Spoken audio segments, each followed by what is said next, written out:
Okay, good afternoon, ladies and gentlemen, and we're back. A fun-packed afternoon. Going to be starting off with a panel. I think most of the afternoon is looking around the training use cases and things like that, but I'm sure there'll be a whole bunch of other things as well. So we're going to start with immersive training, hard skills, soft skills, onboarding. And Devin's going to be the moderator of this. They wanted to come into music, but we couldn't find anything. So someone can sing, or da-da-da, da-da-da, da-da-da. Welcome to the stage.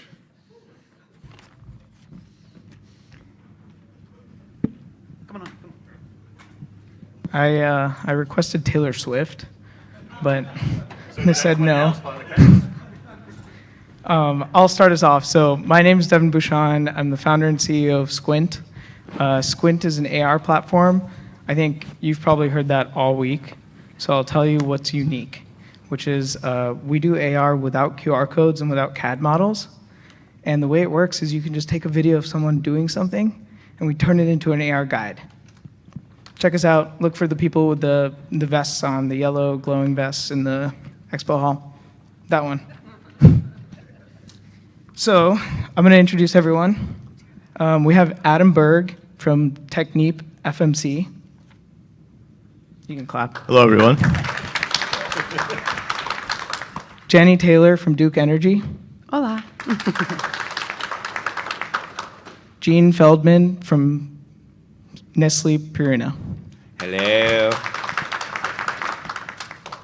And Rich Beaudrie. Beaudrie, close, yeah. Beaudrie, from Chick-fil-A. Pablo Ortega from HEB. So I think to start us off, it would be really cool to set some foundation. We're going to go through and talk a little bit about each person's intro and something really successful that you've done with XR. I don't know what HR is. Adam, why don't you kick us off? Hi, everyone. Yeah, actually, our group in TechnipFMC, we're upstream oil and gas. We have a XR Center of Excellence globally, and our purpose is to create and to promote best practices in XR and to help our businesses to select and implement XR solutions. And we're actually part of HR in our company. There you go. I've never had success with HR. Just kidding. No, in regards to XR. So Virtual Crew with Duke Energy, we create immersive technology for any kinds of trainings, qualifications, simulations. And I want to say qualifications because I mulled on this. And all of our apps have been successful in their own ways. And so I kind of want to just focus on the qualification side. Natural Gas Business Unit, we were the industry first to qualify technicians remotely in headsets. We worked with the qualification group that does it nationwide for utilities in the US. That was a big deal for us. So that's what success looked like for that. But then we also have our Building Our Energy Future that shows how the future of energy with carbon-free emissions looks like. We have it on Capitol Hill. Our congressmen are in the headsets now. So having, headsets on people in DC is a big deal for us. But then we also have our electrical operator suite, which had qualifications as well. First electrical operator qualifications for renewables. So I can't say one because success looks different for each one. But either way, we're always successful, right? Thanks. For me, I'll probably go with what our most recent success that we've had. So over the past couple years, one of our big goals at Nestlé Purina is being able to recreate any of our stores in the aisles that are in the store for set purposes and for quality. And doing it without building any 3D models. So utilizing the files that we already had that can have the XYZ dimensions of all the product and the images. And so what we've been able to do is now take any of our shelving planograms, basically the planogram is what you use to place product on the shelf. And what we can actually do is from our master file is we can import it into the metaverse in probably about 20 minutes. and we can actually rebuild entire stores within 3D models of the stores using those files. So very efficient, very agile, and preparing us that should another pandemic that must not be named rear its ugly head, we're not locked out of the stores, that we still have the ability to do visualization ideation with our customers. So something, I mean, y'all heard me this morning talk about Chick-fil-A and how we have this job simulation module that we built out. And I'll go a little deeper into that. One of the successes that we've had with that so far is the gamification component to it. So it's important, and when we learn, to get information, like I'm going to show you how to do something, but then you need to go in there and practice it. We got to give you space to practice. So we have this practice component to it. And then finally, after you practice it and gotten used to it and kind of mastered it, then you can go into what we call challenge mode, and that's where we have it gamified. So from there, you can you get a score based on how well you make a milkshake, for example, and then your name will show up on a leaderboard. Think back old school, like arcade days, where you could like put your name on the arcade, you know, the high score. That's kind of what we've got built out a little bit, and so team members are getting so excited about that. They're coming in a half hour before the shift starts to try to beat their other teammates at Chick-fil-A. So that's been a pretty big success. I don't know what it is about a number, but people get excited about a number, and they want to get a bigger number. So anyway, huge win there. Check.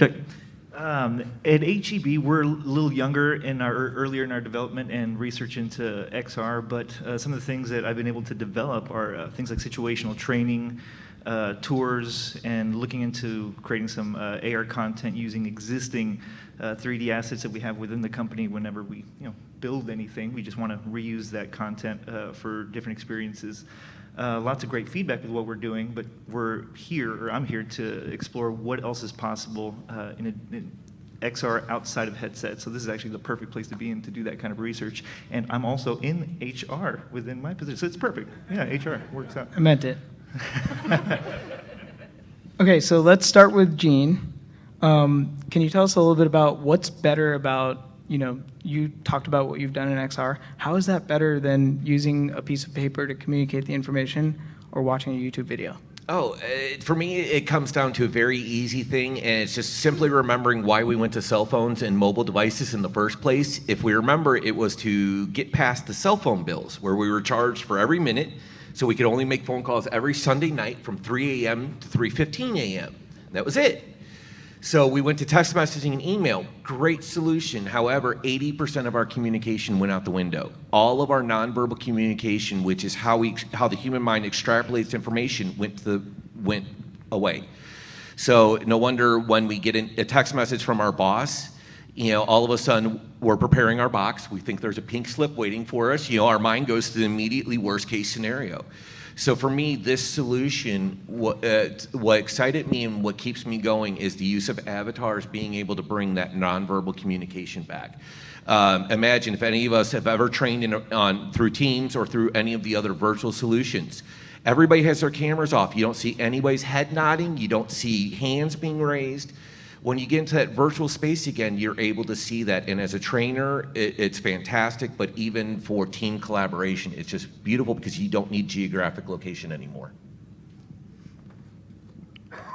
Adam, I know you have kind of a different take on this. I'm curious what you think.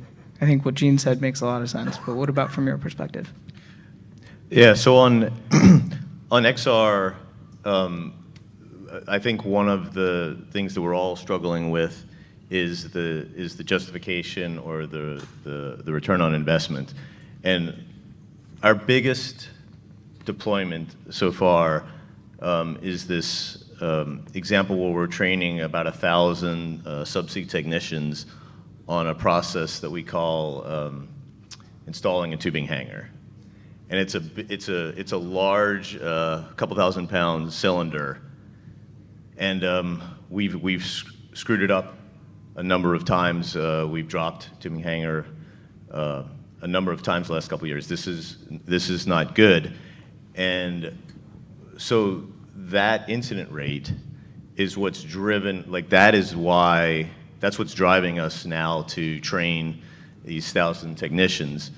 And with using the XR for the training, we're actually using AR in this case, and the technician virtually follows the key steps in the process. And what's great about it is that, one, they're getting it. So everything we've tried to fix it in the past hasn't worked. Another thing is that we can tell who gets it and who doesn't get it. And when they struggle, we can tell who struggles and where they struggle. And so the effectiveness and the ability to retain it has been tremendous. And the key is, again, the key driver is this incident rate. And so, yeah, excited about that because we have a lot of others that like struggling to get that clear ROI. I just wanted to add, as far as your question was, what can XR do that you can't get out of a video or any other modality? Learner retention and that knowledge recall is something that you just can't beat. To not only be able to have the learner retain that knowledge, but really be able to bring it back up in that situation, as it happens. It's really hard to get that same kind of immersion, especially with somebody who maybe hasn't been in an area, in a store, in a warehouse, or wherever their work location is, and all of a sudden put them there ahead of time and give them that orientation of where they're going to be. It's really hard to replicate that any other way short of going and doing a physical tour. I know we have other questions, but this is really great because I want to say at a nuclear facility, we're one of the biggest nuclear providers in the U.S., and unless you're in outage, you don't go in the facility. I worked in one for many, many, many years. I never once went into the unit, but being able to do that immersively before outages, and you know what to expect because you've been in that environment. You've done it. You've been immersed in it 100 times. You know what you're going to do, and you know what to expect when you go there. You even know where to duck down so your hard hat doesn't hit. So, really amazing. Good point. Rich, anything to add? Yes, sure I do. And by the way, we were a great team so far. We were practicing yesterday. We just had all kinds of cool things to say. So this is a good panel. We haven't had any interruptions until just now. I know, right? We actually made it through one question. We did. It was pretty good. Yeah, pretty good team here. So yeah, I guess for us, it's about engagements. So in engaging our learners. And so a quick story real fast. My son is a team member at Chick-fil-A near our house. And he came in, I heard him talking to one of his buddies that was applying for one of the roles at his restaurant. And I remember him saying, hey, just skip all the stuff in the LMS, all the videos and stuff, just skip it because by the time you get to actually do the job, you're going to forget it. So back to memory retention. So and I pulled him in the other room and I was like, dude, you cannot be saying that stuff to your buddies. He's like, Dad, I was like, I know, but hey, my team supports that work. So you're going to put us out of business. But two, come on, you can't do that. He's like, but Dad, it's true. You just don't remember. So that to me spoke volumes when he shared that story. And it really provided kind of the exclamation point behind the work that we're doing. It's all about meeting our learners where they are. And for us, it's all about meeting that team member that is either in high school or just out of college or even like the rest of us that are being rewired. So anyway, engagement. So changing gears a little bit, we've talked about what's better than paper or YouTube, and the experience is better. You can do different kind of like immersive experiences, it sounds like. Let's talk a little bit about what's the hardest part of kicking off an XR training initiative. Is it adoption, budget, technology, something else? Jenny, do you want to start? What isn't the hardest part about that VR adoption? I will say, I'll never forget, we had our natural gas business unit, we had just launched that qualifications we talked about, and our commercial renewables organization was like, hey, we want to do something like this, we're not sure. Well, their executive leader, they hold the checkbook. He was like, I don't want them playing video games at work. Are you crazy? Like, why would you do that? And it was a big, I think trying to help him understand what benefit they could have training safely, cost effectively, not, they're flying out to substations all over the US to train and qualify, to show him that we can actually do this remotely and save him money. And so trying to get him on board and having him talk to other leaders that have successfully trained and qualified their technicians in the headset and explain to them, there might be some gamification. We don't like to use that word to them, but it gets them more immersed, and that's a good thing. Like if they're going to go home and play video games, why not be at work and learn while you're doing that gamification? But we try to stick away from, we say simulation over gaming or apps or anything like that, because that has that negative connotation. So really getting over that hump to help him understand that we can not only save him money, time, but also save lives. Because now, instead of having an arc flash incident that kills an individual, he can do that 100 times in the headset in a safe environment before he ever touches live wires or anything like that or a breaker.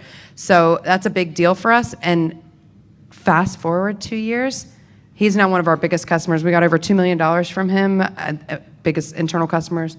Over $2 million from him over a year and a half of production to create EO1 and EO2 modules for electrical operators. So that was our biggest struggle that I can remember, of him saying that to our face in a huge organization, hearing him say that they're not playing video games at work, to then being one of our biggest inside supporters in the company. Gene, do you have another take on this? Oh, yeah, I'm actually going to build a lot of it, because the gamification's a big thing over the past 15 years, gamification, but but 5 years before that, the word was edutainment. And I always liked that word. It's education, but it's entertainment. It's a mouthful to say, but it works. But for us, it's fallen that same suite, because our big thing is change management. How can we make these devices a daily occurrence? How can we get people to want to go into a device once an hour? I mean, think about it. We check our phones probably once every 15 minutes. I would love to see that for VR headsets at some point, that it has that type of integration. So the change management really has probably been one of the biggest challenges. And I always say it's like approaching the speed of sound. The closer we get, the harder it gets to break through. And a lot of that also plays into the price of the devices, that we're always subjected to what the device market is. As much as we want VR, we're all looking, I think a lot of us are looking forward for the Apple headset, but when you have a price point that's 4 times the amount of its competitors, it's hard to justify that. So a lot of things that we have to do is always justify every dollar we spent in making sure that the devices will have longevity. So those two things are my big challenges that I face kind of on a daily basis. I just want Go ahead, to Pablo. IT infrastructure is just huge, and you hear it from panel to panel. IT infrastructure, include IT. It's a huge limitation for some companies, and when you're trying to create something that's not just as engaging but as weighty as an XR experience, you're going to need an infrastructure that can support that, and then you have to not just meet where your learners are, but meet your content where your company's infrastructure is as well. Yeah, because especially if you're starting to kind of build off of that, if you're starting a new program, you're probably going to spend a good first 6 or 7 months saying, imagine this. When you're saying imagine this to people that control your company's pocketbook, it will not go far. So one of the things to kind of go along with that is trying to tell a good story of why we need it, because we don't have the data. I think all of us are waiting for the day when we have data to justify all of this tech. So it's finding how else can you tell your story. So like a lot of times what I do, if I don't have that information, I'll actually tell people, go watch Ready Player One. You will understand exactly where I'm going. I want to actually talk about that a little bit. So let's talk about ROI and actually showing and gaining some budget or buy-in from people to actually invest. Does anyone have experience with that part? I know we touched on adoption a lot. Any thoughts? I'll take that. I'll just go ahead.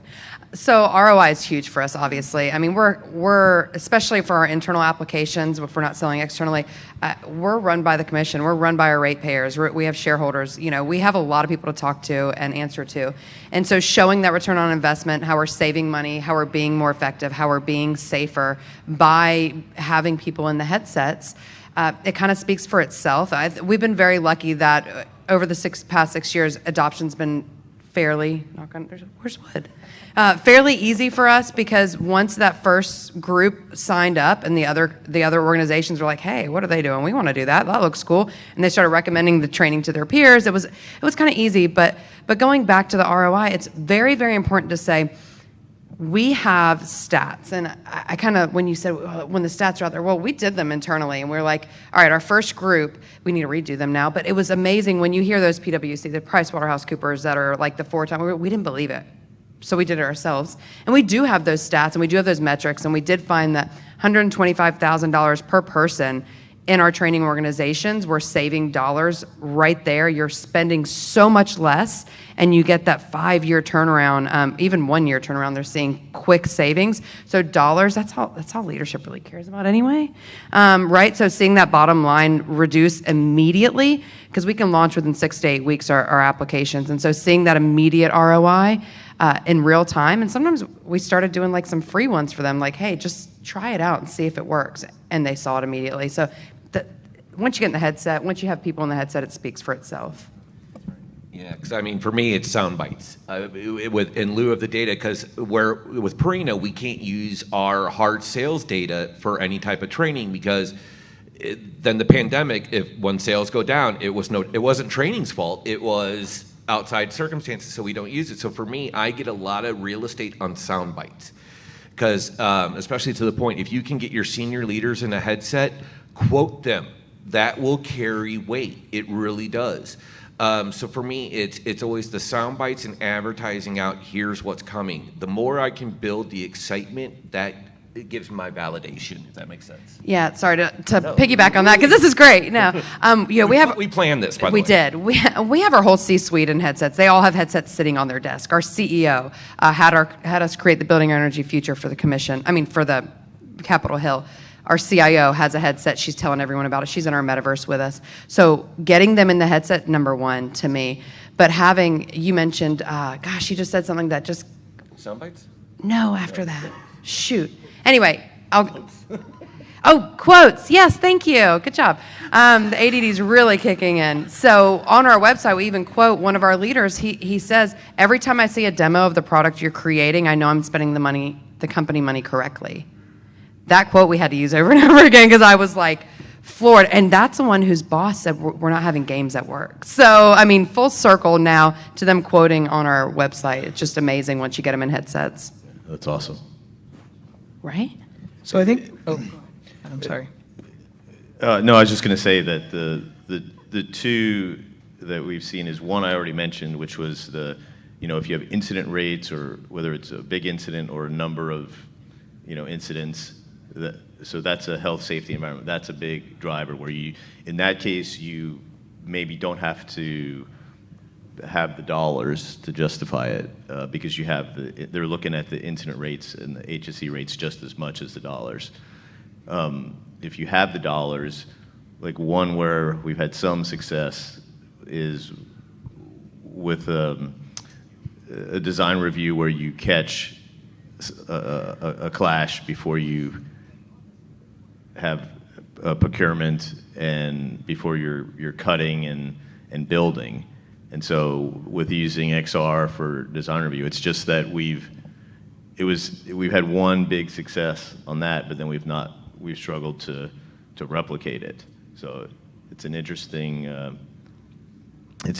dynamic because it's a hard data, it's a hard savings, but it's not as easy to show that to others and translate that into similar successes.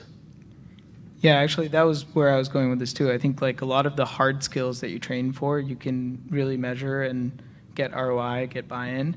I don't know, Rich, I know you guys do really interesting things on the soft skills side. Do you want to talk a little bit about that? So walk the audience through like what you do first, maybe on that side. What do you do on the soft skill side? Yeah. So on the soft skill side of Chick-fil-A, we're not in the chicken business, we're in the people business, right? So it's not about selling chicken, it's about caring for people and caring for our customers.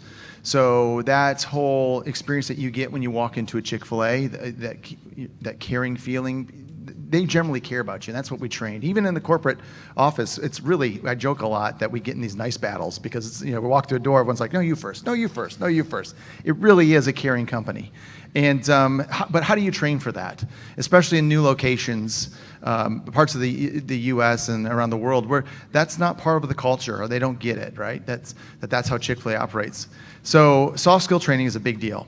And so I know that's one of the next things we're kind of chasing after. Hard skills is easy. with an asterisk, right? It's not easy, but it's one of the easier things to do right now in VR. You go in and show somebody how to make a milkshake. But soft skills is a little different. I got to teach a 16-year-old, 18-year-old how to really, truly, genuinely care for somebody that walks up to the register that may not be treating them appropriately. And so soft skills, a lot of folks internally are asking, Rich, can we do this in VR? Mark, my partner in crime, can we do this? You know, they're asking him too, can we do this in VR? And our response is really, wait a little bit, because right now soft skills in VR is just a little, it just doesn't feel natural. I like to say it feels weird still to talk to an avatar or a scripted thing. But I don't say that to like cut on or the folks that provide soft skills training here. I'm excited about what you all are about to produce, because when generative AI came on scene several months ago now, that's when I started to get excited about soft skills and VR headset. Because then, if I'm thinking that this is the future of soft skills in the VR headsets, I know you all are thinking the same thing. So I would say when it comes to soft skills in these VR headsets, it's getting there. And I actually saw something pretty cool on the floor earlier today that actually got me a little bit excited about soft skills in VR headset with generative AI taking place. It actually started to feel a little more natural. So I think we're almost there. I think if you're a practitioner, hang on just a little bit longer, but I think it's coming. It's going to be cool. I think it's going to be really cool.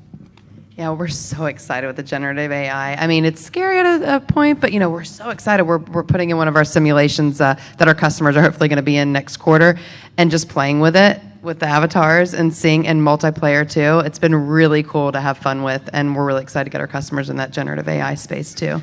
Oh yeah, and plus, we have to remember that with soft skills, there are proficiencies just like there are hard skills. That for those of us that been in soft skills a majority of our life, there is proficiency. And so like one of the things that I always think about, because we're doing scenarios too for negotiation for sales training, because I actually heard a proficiency metric that takes 80 sales conversations to be proficient in sales. You get a chance to become agile and all this. So I always go back to now that's 79 chances for Purina to put their foot in their mouth and destroy themselves. And that's not where we want to be. I think for all of us that would chase this dream of the soft skills is we want to empower people by giving them greater skill sets. And so I always kind of look at soft skills is one of the great goals, because it's going to be a combination of everything: the empathy building, the knowledge transfers, the emotional investment. It truly is going to be the thing that's going to apply to all of us, because now imagine that you work next to somebody and they need some soft skills on how to be a better teammate. So now we start expanding something that becomes a more universal solution than just to one specific audience. I'll just echo that challenge where my first VR project was soft skills training, and I'd have to branch myself to death just to get some fairly realistic interactions in there to make it seem as such. And whether you're using people, an actor, or a 3D avatar or anything like that, it's really hard to mimic that experience and somebody talking to you and really coaching you. Coaching is what's missing from soft skills training. So in addition to that generative AI, it's the coaching aspect that's really hard to pin down. Multiplayer. Yeah, that's absolutely right. So there are kind of like two parts to XR training, right? One part is finding the right tool and the right experience to deliver this material in, and the other part is really like picking the right thing to train people on in XR, because I think not everything should be in XR training. Any thoughts on how you guys have done that? I don't know, Adam, maybe you start this one. Sure. So from my standpoint, got involved in XR about 2.5 years ago, and it was rather sudden. So it was a strategic move in the company. And prior to 2.5 years ago, my team was focused on other types of learning, so e-learning, animations, videos, and at that point, we had the same type of question: is we would have discussions with internal stakeholders, internal customers, and we'd say, okay, what solution do they need? Do they need an e-learning or a wiki page or something like an animation, or would a video suffice? And we had this kind of a tool that we made that was very simplistic, but it was a guideline. And so generally, if the audience was small and the complexity was high, you would have one type of solution and then vice versa. And so once we started moving into XR, I thought, okay, well, could we use the same type of approach with XR, where the solution is dependent upon a few criteria? And so I generally think the answer is yes. And so if you, so for us, we have a center of excellence, so we have to make that recommendation or that selection a lot, where you've got all these technologies available, different hardware, different software, and some of it's out of the box and some of it is bespoke, and then you have to pick, do any of these make sense for the solution? And so, yeah, I think that's like what I described, like it's an analogous process. Like you can do it for XR. Jenny? Oh, yeah. If you haven't read the book, Google Ventures put it out, Design Sprint. So we read that and we took it about 5 years ago, decided that, because once they started seeing some of the XR, VR applications that we were creating, everyone wanted something in it within our company. They said, oh, we want to do that. But like you said, not everything is meant to be in VR or XR. So when someone comes to us with, oh, let's do this, very similar to what you said, is we're not creating solutions just to create solutions. What's the problem we're solving for? So we always ask that question. And we do a free design thinking session. We've got the practice really figured out down to a science on a Miro board. And we white box. By the end of it, we have a white box in VR that we know that if it's the right solution, and we get actually real people in there testing it by day 5. Again, read that book. It'll explain that to you, how you can have real applications built very quickly. And so we decide, is this really the right thing? We have customers saying, this isn't going to change the way I train. This isn't going to change the way I think about this scenario, or it's not going to help with safety. So, being able to decide, is this right for VR? Is it right for our organization? Is it right for the company to spend the money by doing it that way? Doing the design thinking sessions just allows us to say yay or nay and why. Because you don't want to just tell them no and go away, because they might have something else that comes out of that design thinking session that should be in VR. So we never say no. We say, let's do a design thinking session. Bring your SMEs, bring your people who are going to be using the application, and bring the people with a pocketbook to our design thinking session, and then we decide what we put in it, right? So, yeah. Sorry, I'm just reiterating, most important person. But I put that last, Oh, it does. No, I mean, for me, I kind of approached it a different way. So when we first started, there weren't a lot of conferences on VR. There was not a lot of the ecosystem. So for me, it was, in order to get going, it was first I started a steering committee. So I grabbed people from all over the company, every aspect. So if I start this journey, I want to account for them in my pre-planning, in my foundations. But then I just cast the net really wide. Okay, here's what VR can do. It's limitless. Start throwing me some ideas. The hard thing, though, is you become very passionate about the VR journey. And the best thing I would say, too, is as you cast the net and as you start looking for use cases, always remember, best idea wins. It may not be your idea. And where I can give that is, when we first started the journey, I was all about getting the shelves and getting our shelves. That was my goal. And one of the other things that we came up was a factory tour, which we've mentioned tours here before. That was a very low item for me. But because that was what was demanded, that's what the company wanted, I best idea wins. I went with that, and it's now 6 years deep, and over thousands of people have gone through the tour. So I do stand corrected eating crow on this. And that's why I said that you have to allow your ego in check and go, even though you may think this one solution is fantastic and you've got these other 4, the rest of the company may want one of those other 4. So you always have to be ready to follow the ebbs and flows of where the demand is in your business. As an instructional designer, when you're trying to decide what modality is best for that stakeholder, if there are any instructional designers in here, the ADDIE model, you analyze, design, develop, implement, evaluate, go to the first letter, and do the analysis, a lot of it, so that you can decide if it's, to your point, if it's the right solution for you. And then also, yes, you know what you want them to learn, but what information are you trying to gather? That's a really important part of the analysis that tends to get looked over a little bit. Rich, do you have? I think this bled into our next question, didn't it? Go ahead and read it. Okay. Yeah. So what types of use cases have you prioritized in the past in terms of picking for XR training? So that's a great question because we are really still in prototype. We were in prototype mode. So for us, when it came to picking a use case, it was like, okay, what's the easiest but has the highest impact on restaurants' performance or could have a high impact, and also that would show would be a really good tool that we could show our stakeholders, our leaders, how neat of a device this could be for training our folks. So that's why we focused in the first part on the process-driven type scenarios in the restaurant. So wherever there was a role, and we've only done 3, I'm talking like we've done 100 of them, but we've done 3 modules now, and they've all been these process-driven places in the restaurant. It's what the team member needs to learn, right? And that has the highest impact on the bottom numbers for the restaurants. So that's what we were kind of chasing after. And there's this cool factor too, man, when you put the headset on and the leaders see, wow, this is the real restaurants, and it works, it functions, that will get you more funding. So that's kind of where we're at now, but I think we've been kind of in skunks work mode, like riding along under the surface for a little bit. We're starting to bring the ship up above surface and starting to bring all the other stakeholders on the journey with us.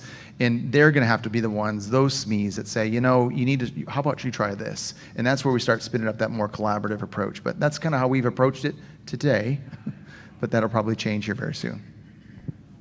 I'm going to start transitioning us towards Q&A. I think there was one from the app that I wrote down earlier, so I'm going to start with that one.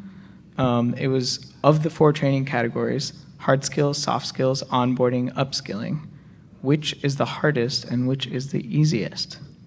It's a tough one. I honestly would say onboarding. Because onboarding, you're not only teaching them the skills they need, you're teaching them the culture of the company. I think all of us can remember starting a company drinking from the fire hose. And sometimes that fire hose doesn't go away till at least 12 months into the job. So I think it really, for me, it's onboarding, because how do you organize the information so that way it's easy for them to find it again rather than burying it in a SharePoint of SharePoints. And how do you teach them, like for Purina, even though we're a global company, when you get to St. Louis, we operate under St. Louis values. We are polite till it kills us. If you've ever said goodbye to a Midwestern person, you know exactly what I'm talking about. It takes about 20 minutes. I'm from Michigan. Yeah, we live by it. And so how do you teach that to people? I think it kind of gets back into the soft skills and all that, but onboarding I always look at very different, because these are people that know they're coming with the least common denominator. And so how do we get them to embrace everything? So like one of the things that we did during the pandemic, so every month we have everybody that gets hired at Purina comes to St. Louis for a week, and they get I shouldn't say indoctrinated. They become aware of the Purina culture. And so one of the things that we did during the pandemic is, since we had the factory tour on headsets, everybody that got hired, we sent them a headset and let them take the tour from their house, so that way they got to at least be part of that culture. So that's where it really you start seeing the benefit, as well as onboarding gives you the greatest opportunity to make incremental changes that will be much weightier in the end. Think about if you have people coming and starting on a headset, they're never going to want to give it up. And so it really does kind of help with that too. Any other thoughts other than onboarding? Or I'm happy to take, Oh, see sure. if there's a question in the audience. Anybody have a question? Oh, sorry, he put his hand up just before you. Yeah. Edmund E., Edwards Life Sciences, medical device. I'm also under the HR umbrella. The last panel early in the morning, they talked about SMEs as content creators as a scalable strategy, right? And I wanted to know if you guys can share your experience of having SMEs create content for hard skills, if there's any experience within that. Thank you. Usually needs to be touched on, because it tends to go back to what I mentioned on the analysis part, that SME isn't always part of that deep analysis.